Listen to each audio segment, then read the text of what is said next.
Massive NBA free agency news. Let's get right into it. But before we do that, shout out to every single one of you that has subscribed to the YouTube channel. My name is David. I really appreciate every single one of you. We just passed 1,000 subs, a milestone that I never thought would be possible.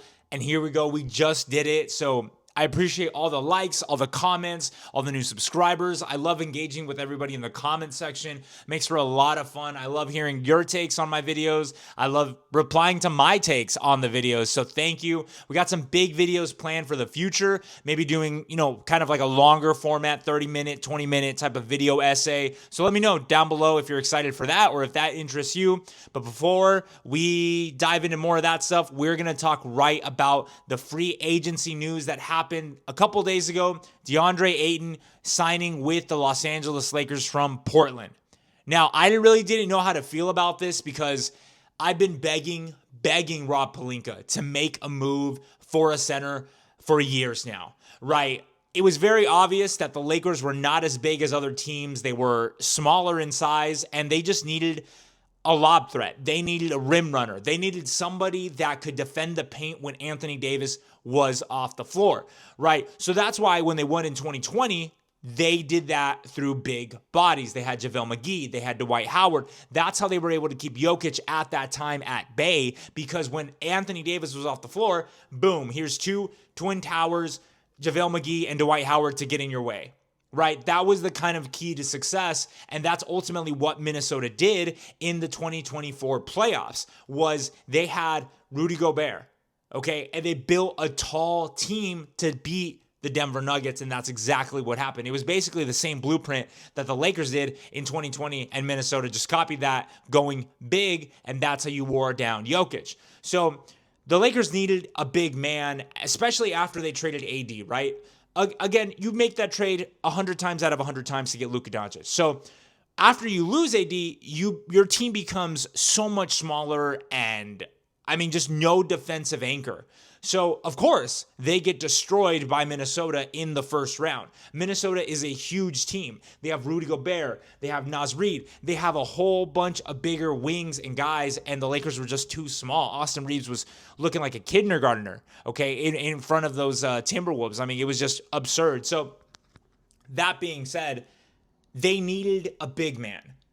There was a lot of options, but there also wasn't a lot of options. You had Brook Lopez, which, let's be honest, is not really at the peak of his game. You had Clint Capella, which would have been a great fit. You had Miles Turner, which kind of came to a surprise, especially after Indiana just made the finals. So, you had all these big guys being swapped up within the first day and a half of free agency. And Rob Pelinka and the Lakers front office is just watching the clock go by.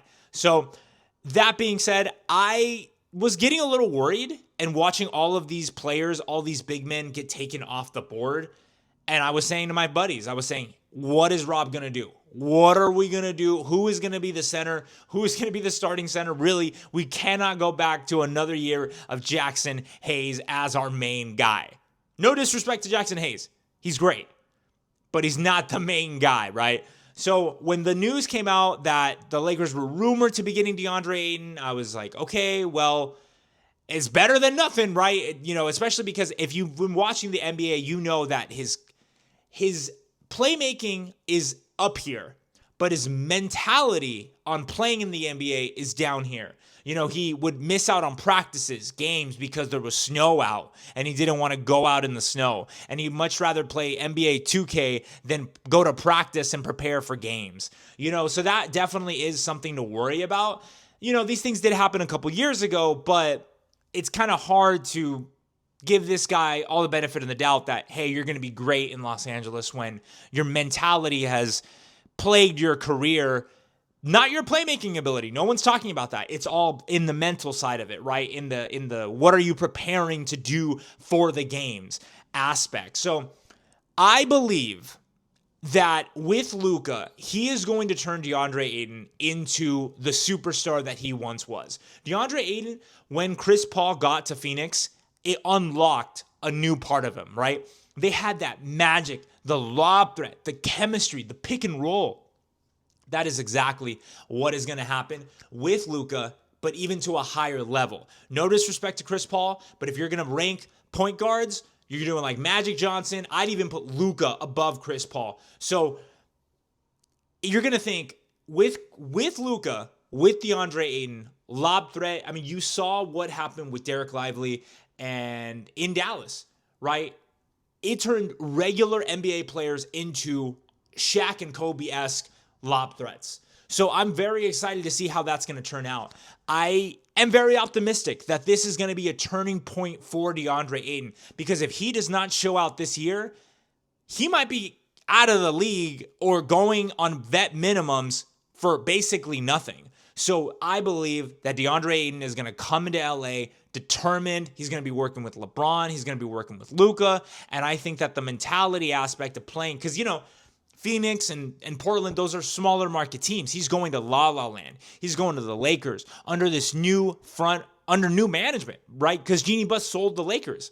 So I think with all of these factors in mind, I think he understands like, hey, I may have been a little immature, a little childish before, but right now is my time to put all of my chips in, go all in on myself, and prove that I belong in this league and that I can make a player out of myself. So I'm really excited as a Laker fan. I'm very optimistic of the news, of the results. LeBron, you know, there's a lot of news shaking up about that, but I still think that DeAndre Ayton is going to be a good fit on this Lakers team, especially after we lost AD.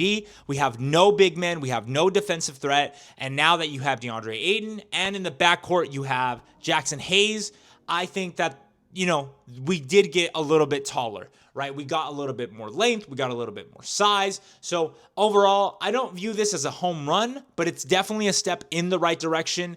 And it doesn't move the needle entirely to go to a championship team. However, I think if they're able to gel together with the chemistry, I think that DeAndre Ayton, Luka, and LeBron are going to be able to do something super, super special. So I'm hyped about the news, but also, you know, I'm taking it with a grain of salt. We got to wait until the season starts to really dive in and see how he does and how he mixes well with the rest of the team. But overall, I'm excited about the news. Let me know down below what you think about DeAndre Ayton going to the Lakers. Are the Lakers cooked no matter what they do, or does this put them in a better position than they were the day before? So let me know. I'd be happy to talk about it in the video comment section. Let me know. David, peace. I'll see you in the next video. Later.